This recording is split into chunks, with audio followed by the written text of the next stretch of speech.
आवाज इकडून आलाच नाही मला.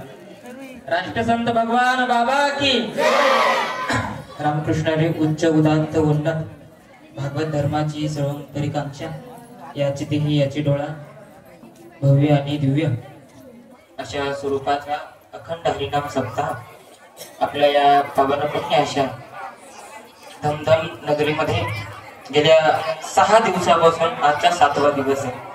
आता आत्ताच या सप्ताहामध्ये येण्याचा योग आला. आजचा हरिपाठ इतक्या भव्य स्वरूपाचा पाहिला, याच्यावरून गेल्या 7 दिवसात तुम्ही किती आनंद घेतला असेल याचा अनुभव आलाय. फार भव्य आणि दिव्य अशा प्रकारचा हा सप्ताह आहे. भगवान बाबांच्या कृपाशीर्वादाने आणि त्यांच्या सानिध्यामध्ये गेल्या 6 दिवसापासून आपण अखंड हरिनाम सप्ताह आणि भावार्थ रामायणाची कथा आपण हरिभक्त परायण महाराष्ट्र भूषण चोले महाराजांच्या मुखातून 6 दिवस ही भागवत कथा आपण श्रवण केली. हा सप्ताह करणं म्हणजे भागवत धर्माची एक आधार आहे. आजी थोडस आवाज यायला का माईक घेऊन तिकडे येऊ नाही ना. हा सप्ताह करणं म्हणजे भागवत धर्माची सर्वोपरी काम, हा धर्म टिकवण्याचं कार्य आहे.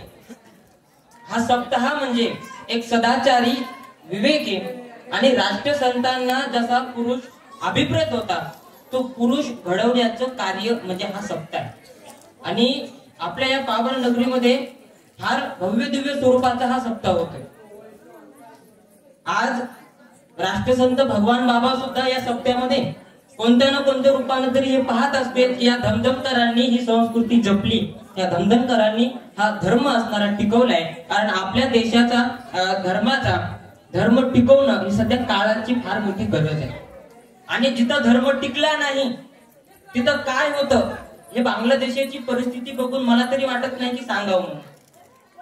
धर्म टिकवणं, मी बोलतोय ऐका लक्ष देऊन, धर्म टिकवणं काळाची गरज आहे. पण हेही सांगताना मला खंत वाटते की आपल्या भारतामध्ये धर्म टिकवावा लागतोय हे सांगावं लागतंय.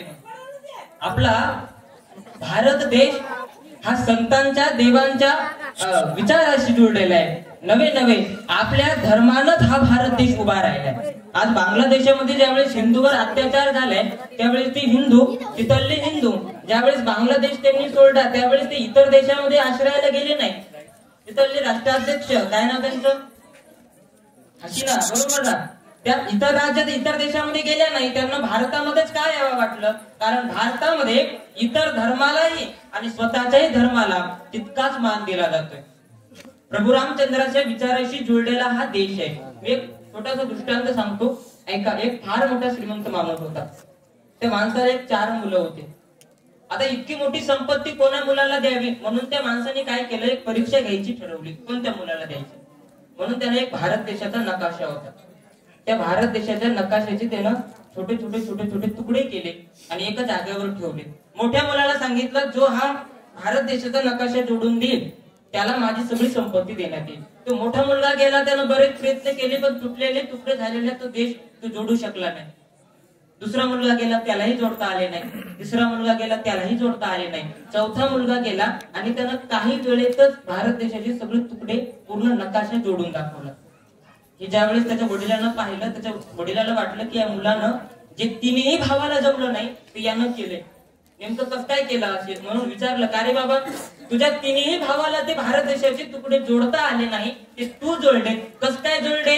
त्यानं सांगितलं, बाबा मी बाकी व्यतिरिक्त काहीच केलं नाही, मी भारत जोडलाच नाही. त्या भारत देशाच्या पाठीमागून प्रभू रामचंद्राचा फोटो होता, मी तो फोटो जोडला, भारत देश आपोआप जोडला गेला. इथं धर्म, संतांची पद्धत, संतांची परंपरा जर आज भारतामध्ये टिकली ना तर हिंदू धर्म टिकवावा असं सांगायची गरजच पडणार नाही. आणि मी अभिमानानं सांगेल, आज परिसरामध्ये बरेच सप्ते पाहतो पण आज हरिपाठ ज्या इकडल्या आनंदामध्ये तुम्ही सर्वांनी घेतला. कारण भाग्यवंत नटे हरे कीर्तने तुकोबरायांनी फार सुंदर वर्णन केलं. आता तरुण भाग्यवंत याच्यामध्ये येतो, यात नवल नाही. तरुणांनी सप्ताह करावा यात नवल नाही. इथले 70-80 वर्षाचे म्हातारे सुद्धा 24 वर्षासारखं पोरासारखे नाचतायत. हे भारत देश असणाऱ्या सप्त्याचा परिणाम. इथं म्हातारे सुद्धा तरुण होतात हे सप्ताह करतो बरं का, सप्ताहाचा परिणाम आहे. आणि इतक्या स्वरूपातला सप्ताह म्हणजे धर्माला एक अभिप्रेत धर्म टिकवण्याचं कार्य आपल्या सर्वांच्या हातून घडतंय आणि हे नक्कीच वर्णनीय उल्लेखनीय कार्य आपण सर्वजण करतो. आज या ठिकाणी यायचा योग म्हणजे आमचे परम स्नेह कांगणे सरांनी कॉल केला म्हणजे महाराज स्नेह बोध होता, जेवण्याकरता आलो होतो. आता तर एक सांगू का, पोट भरलं आणि हरिपाठ बघून डोळेही भरून लागले. कानाची पोटाची तृप्ती झाली, कानाचीही तृप्ती झाली.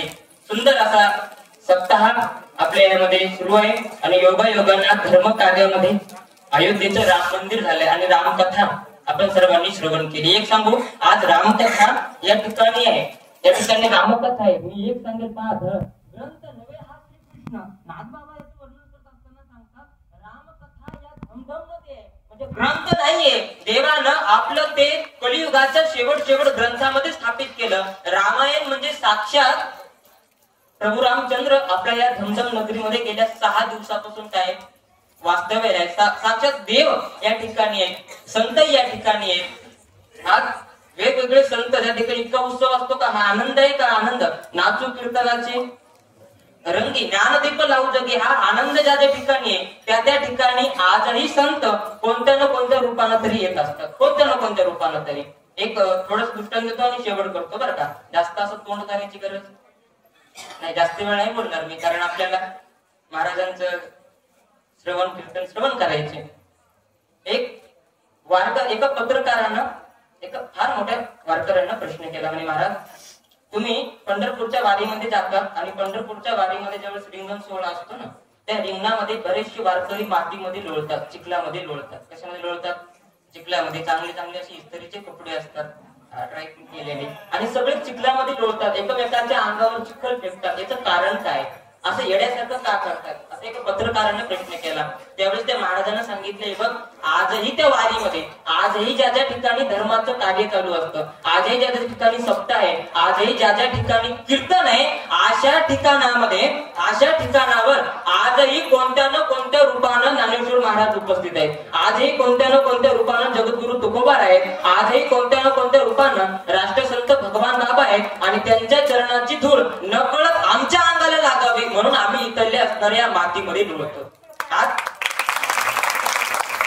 सप्ताह म्हणजे या ठिकाणी भगवान बाबाचं जे वास्तव्य आहेच आहे, पण कोणत्या ना कोणत्या रूपानं या सप्त्यामध्ये सेवा रूपानं असो किंवा कोणत्याही रूपानं आनंद राष्ट्रसंत भगवान बाबा या ठिकाणी घेत आहेत आणि आपल्या सर्वांकडून अशी सेवा या सप्ताहामध्ये घडत राहावी. फार सुंदर प्रकारचा हा भव्य दिव्य स्वरूपाचा सप्ताह आहे.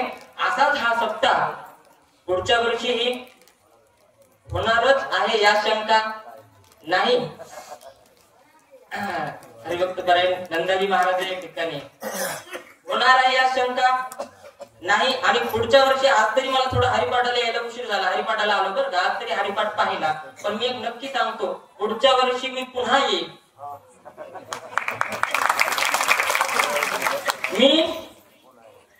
मी पुन्हा येईल बरं का, हा सप्ताह पाहण्याकरता. सर्वांनी या ठिकाणी सर्वांची एक रजा घेतो. सुंदर असा सप्ताह आहे, सर्वांनी आनंद घ्या आणि धर्म कार्य टिकवणं, धर्म कार्य करा. या ठिकाणी आमचे हरिभक्त परायण साहित्याचे सज्जन महाराज सुद्धा या ठिकाणी उपस्थित आहेत. त्यांनी सगळं आता रेकॉर्ड केले बरं का. महाराज जे जे इथं आलेत का, तिथे सगळे मी पुढच्या वर्षी पाहिल बरं का सगळ्याला. त्याच्यामुळं सर्वांनी या सप्ताहाचा आनंद घ्यायचा आहे. सर्वांनी असणारं धर्म कार्यामध्ये आपले मोलाचं असणारे योगदान द्यायचे.